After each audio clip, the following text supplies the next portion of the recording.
Hi, you're listening to the WA School of Mines Alumni podcast, and I'm Kyle D'Souza. And on today's show, we are speaking with US Consul General for Western Australia, Rachel Cook. This is podcast number 2 of our 2-part recording with Rachel. In today's podcast, we talk about space mining, artificial intelligence, the Robonaut, which is currently at Woodside, her thoughts on global warming, and opportunities that exist for resources companies to reduce emissions. So Rachel, you have a background working with NASA, but what exactly were you doing at NASA? Sure. So I was hired to work in their international office. Mm-hmm. Certainly I thought it was going to be the dream job, right? Earlier I had been a high school science teacher, including teaching astronomy. And I'd always wanted to be an astronaut growing up. Absolutely. Yep. It never occurred to me that wasn't something I couldn't do or wouldn't do. Right?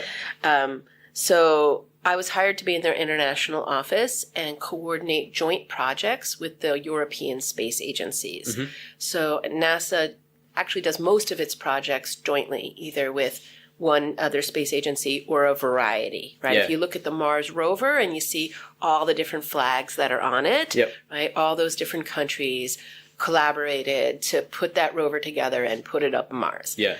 Basically, I would get together with my European counterparts and we would talk through ideas of what kind of research did we want to do together. You know, for a place like NASA, they have to get it right the first time, right? So they sort of like, a carpenter has to measure twice and cut once. Yeah. They have to really practice and get it right and try it out on the ground many times before they're willing to launch. Absolutely. And so it's a pretty lengthy process. Yeah. And frankly, I was a little bit impatient. I like a much more fast-paced workplace. Yeah. What are your thoughts on how Australia can leverage on its capabilities to be leaders in space research, space mining, etc.? So I had a really wonderful opportunity to go to Adelaide to the International Astronautical Congress.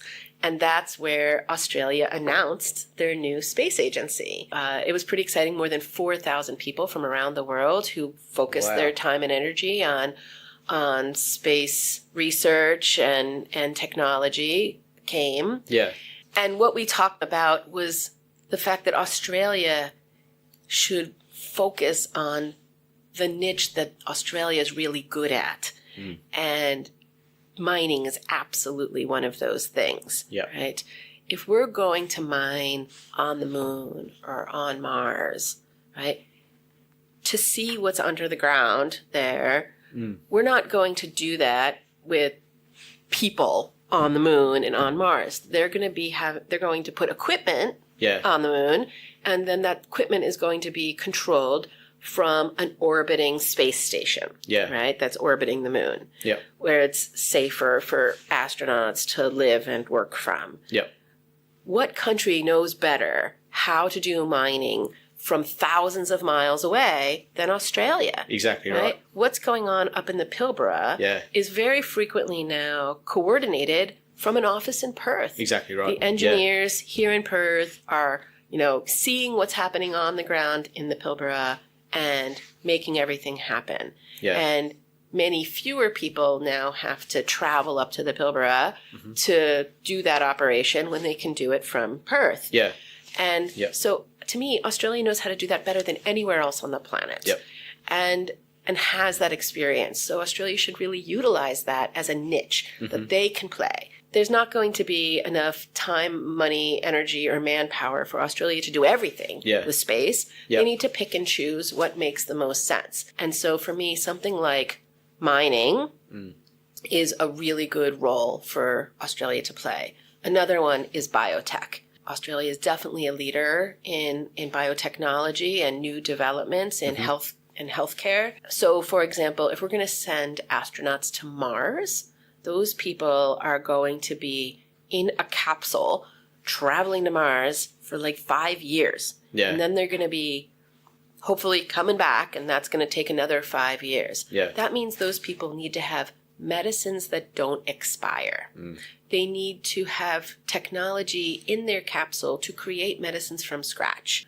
Australia knows how to do that best. Do you see that we'll be mining on the moon and asteroids, etc., in the next 20 years? I don't know how asteroids would work, but I definitely think the moon could happen. As a Consul General, you get to see the investments that are happening between Australia and America miles before anyone else does. On the AI front, how close do you think we are to seeing that in mainstream business? I think that we're already seeing some of that. So if we go back to mining, for example, we're seeing driverless vehicles, Yeah. right? On the mine site, those huge locomotives that transport iron ore, driverless. To me, that's already the first step in AI in regular business.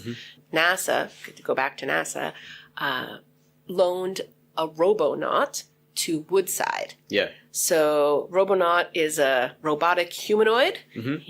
We call him Rick. And Woodside will get to have Robonaut for 5 years Yeah.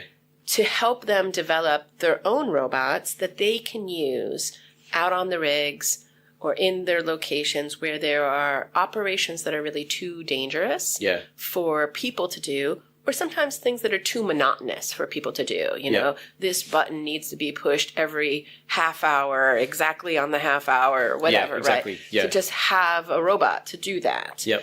And right now, we only have 3 Robonauts operating around the world. Yep. There's one at the International Space Station. Yep. There's one at General Motors. And there's one at Woodside. And we have people from NASA now residing at Woodside, helping Woodside to develop their own robotic, I don't know if we would call it a naut. And so that's definitely real AI in the workplace. There's like 100 new engineering positions at Woodside. Yeah. A whole team to help develop this robotic capability for Woodside Yeah, that absolutely. did not exist before Robonaut came. We're going to quickly explore your EPA background. So a lot of what we do in mining and resources is protecting the environment.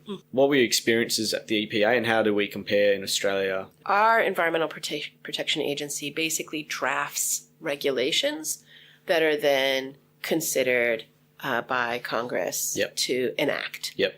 And our EPA also does enforcement of regulations. Yep. Right? So here in Australia, I've met with the head of the EPA for WA, and it's a much smaller body. Yep. And it's more of an advisory body. Okay. So they're a fantastic organization that provide very solid advice. Yeah. And then they don't actually have the enforcement part either, I don't think, here. So that's kind of the difference. Yeah.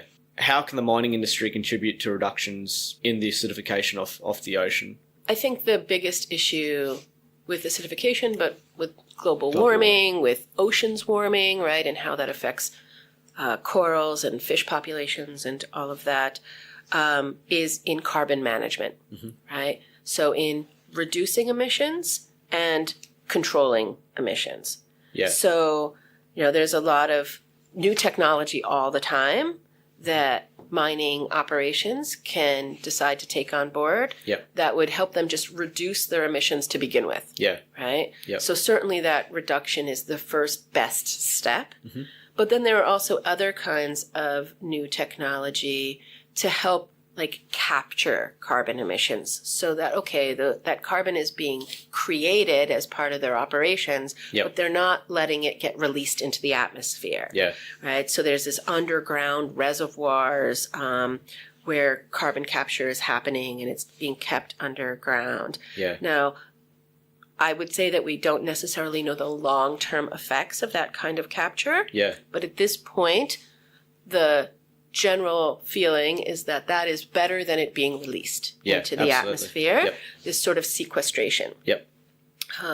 So incorporating new technology to first reduce emissions and then maybe to capture emissions is important. Yep. There are other ways to reduce carbon footprint to basically buy offsets. Yeah. Okay. So here in WA, the Aboriginal Ranger Program basically creates carbon credits that then can be purchased by mining operations or oil and gas companies or any company that wants to buy a carbon offset. Yeah. So the Aboriginal Rangers do controlled burning, which creates fewer carbon emissions than wildfires. Yeah. And that is calculable, right? Yeah. That quantity of carbon emissions can actually be calculated, and there is a value to those emissions on the world market. Yep. So a price can be put on these carbon credits. Yeah. And then mining operations, oil and gas companies can purchase those carbon credits from these Aboriginal Ranger groups. What a fantastic way to support the ranger program. Exactly right. In the locations where the mines are operating. Yeah. Right? It's, to me, a win-win all around. Thank you so much for making time with us. You're an absolute inspiration. Thank you, Kyle. I'm very impressed with the WA School of Mines and what they're doing, and also in the partnership that we have with them at the School of Mines in Boulder, Colorado. That's right, yeah. Where we have student exchanges and professor exchanges and joint research going on. So it's a good thing all around for all of us. Thank you so much. Take care.